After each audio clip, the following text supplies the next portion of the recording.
Welcome back to KTN News Center, to matters politics and to the aftermath of the bombshell dropped by former Jubilee Vice Chair David Murathe following resignation.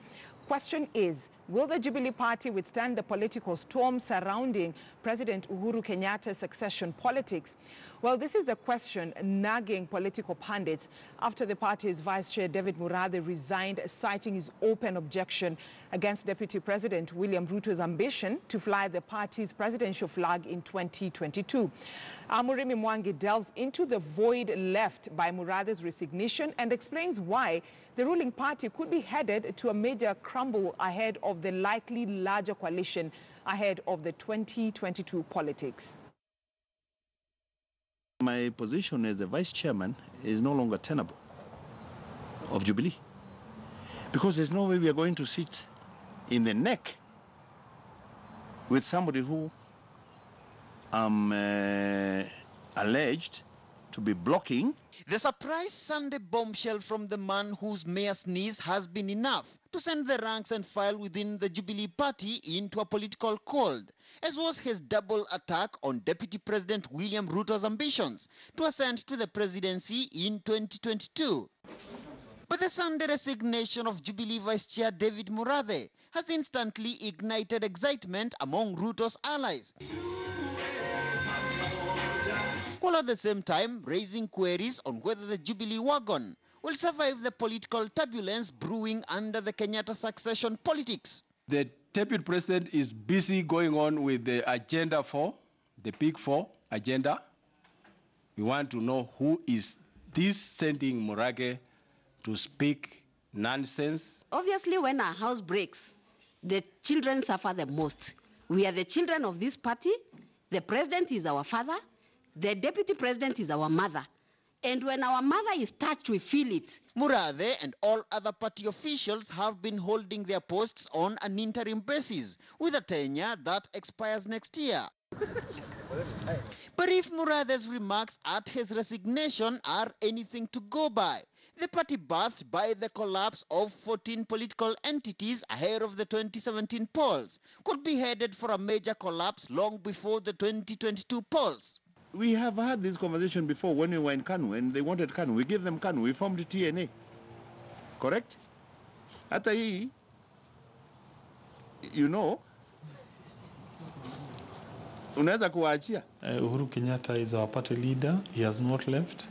And therefore, for us, Jubilee Party can only disintegrate when you see Ruto going this way, when you see Uhuru going this way, and so far none of them has decided to pack up and get out of Jubilee Party. Having served as deputy president for 6 years with 4 more to go, Ruto had been touted as a front-runner in the race to succeed his boss as party leader before flying the Jubilee flag in the 2022 presidential race.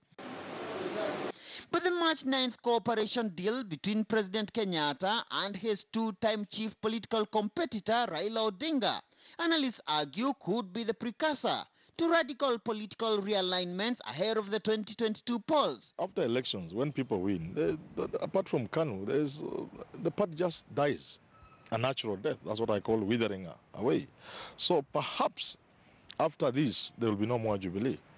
We will start rolling now a movement which will carry our message, all right, ya inclusion. Na wale wanataka ya exclusion, tutakutana. Tuone wananchi ya Kenya wanataka kukaa pande gani. Both Kenyatta and Ruto are yet to publicly react to Murathe's resignation, while the Jubilee Party is yet to issue an official statement on the same. Nevertheless, the ruling party is yet again at crossroads, only a year into President Kenyatta's final term, with the wrangles likely to intensify in the coming days. Murimi Mwangi, KTN News. Now, meanwhile, the newfound political warmth between President Uhuru Kenyatta and opposition chief Raila Odinga appears to complicate matters for Deputy President Dr. William Ruto's 2022 succession matrix. So what exactly is going on behind the scenes? Our senior political affairs reporter Chris Tairu puts the story into perspective.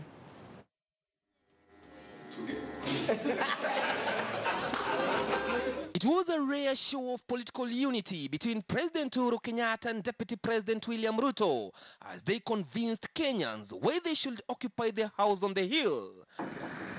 6 years down the line, the gel that they both enjoyed while bonding seems to be fading each passing day.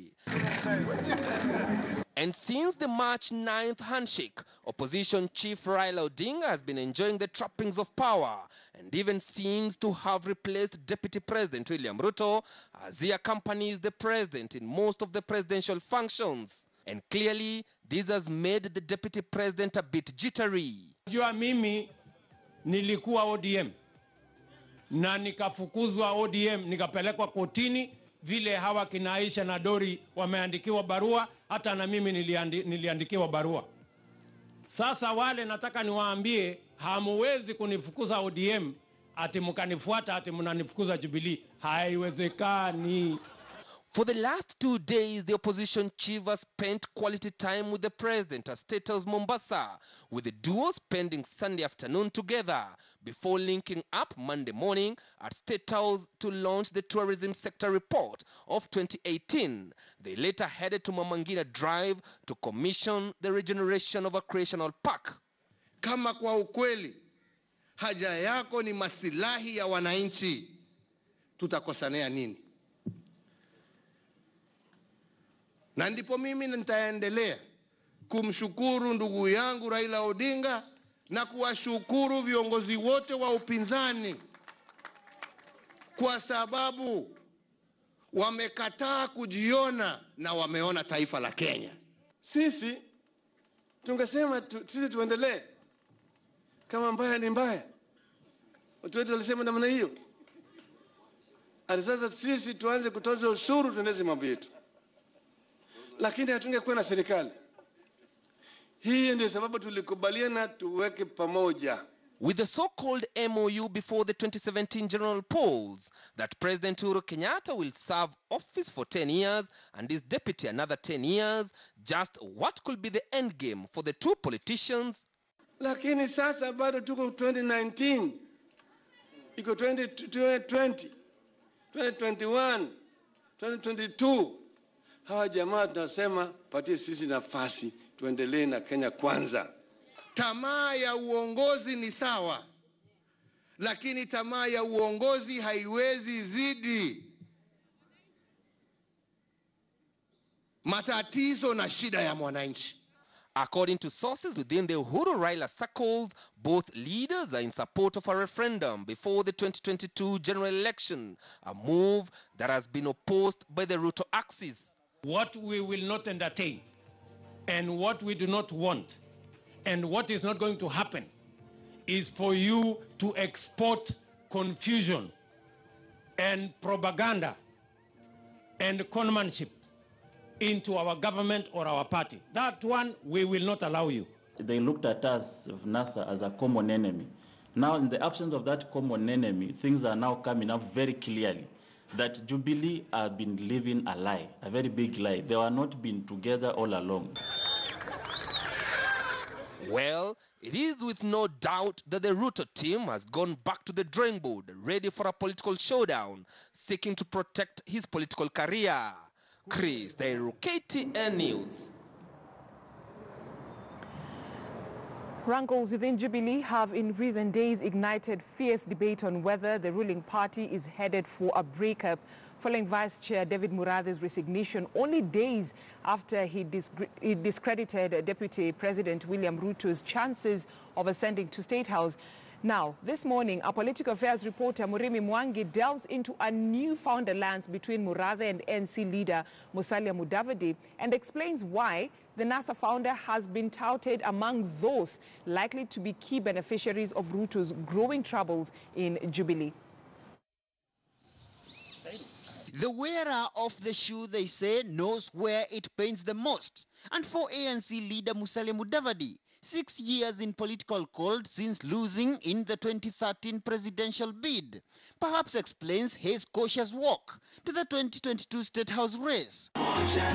But in the wake of fierce wrangles in the ruling Jubilee party, catalyzed by the growing internal resistance to Deputy President William Ruto's presidential ambitions. Mudavadi, it appears, might have just found the perfect ally for his 2022 State House bid.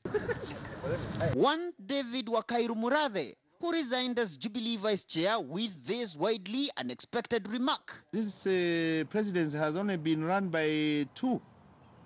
Kikuyu akimaliza, Kalenjin nachukua. Kwani hii ni ping pong ama table tennis?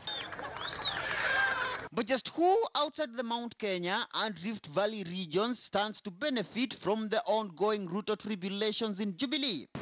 Well, opposition leader Raila Odinga has, since his March 9th cooperation deal with President Uhuru Kenyatta, entered the bad books of Ruto's allies, who view this alliance as a likely scheme to derail Ruto's State House bid. A state of affairs which has escalated the likelihood of a Raila-Ruto 2022 presidential face-off. But can Mudavadi edge out Raila as Ruto's top 2022 opponent? If Uhuru and Raila are together, it is their team that will carry the day, irrespective of who the candidate is. So if that candidate is Raila, Mudavadi will have an uphill task. Ruto will still have an uphill task. But if that candidate of the handshake is Mudavadi, it's a done deal. I want to make it very clear. I do not want to be a beneficiary of any free things, all right? I want to be able to work hard and to persuade the Kenyans that I deserve to be their leader. I only see two major candidates. The first one is William Ruto and the second one is Raila Odinga. So any proposition that you have a third force, it will be very hard to sell. We know the role that Raila has played in this nation. It has been a role that everybody accepts. And it would be very, very, I don't know how to put it, but it would be good for Kenyans to appreciate what somebody has done and at least to give an opportunity. Ruto and Raila have previously been associated with an abrasive brand of politics, an attribute some analysts argue could have been Raila's greatest undoing among the country's power brokers during his last 4 stabs at the presidency. The betrayal that comes with the Kenyan politics. Mudavadi, on the contrary, has branded himself the safest pair of hands at State House, an attribute which in 2013 endeared him to power brokers behind retired President Mwai Kibaki. Before Kenyatta and Ruto reneged on a last-minute deal to support the then Sabatia legislator's presidential bid. It would be very good for this country that the leadership does not seem to be the preserve of two particular communities. That's a fact, all right? We are not condemning the communities as a whole, but this is the reality on the table. Like poker, which combines with skill and strategy, backroom realignments are no doubt bound to get even more complex as the clock ticks fast to the 2022 polls. Muremi Mwangi, KTN News in Nairobi.